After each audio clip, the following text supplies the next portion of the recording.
And the big giant one. Con mát hết rồi đó, mát. Wow, cái trái này trái sinh đôi. Nó ăn với đường hả? Nó thích vậy. Anything. Quá trời luôn. Để làm sao? Chua chua, chấm đường ngọt ngọt. Dễ ngon á. Hay thì mình cắt dầu đường mình ăn á. Chỉ ăn kiểu này nó ăn thôi.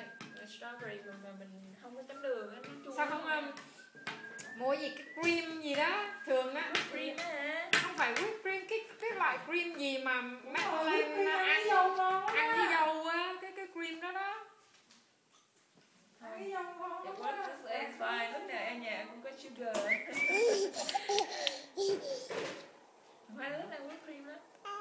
Sao em thấy em sợ nó quen, nó dại nó ăn cái thứ đó rồi nó mọc lùn như vậy. Nó mất cổ con bứt đi. Cái đó nó không phải whipped cream. The whole point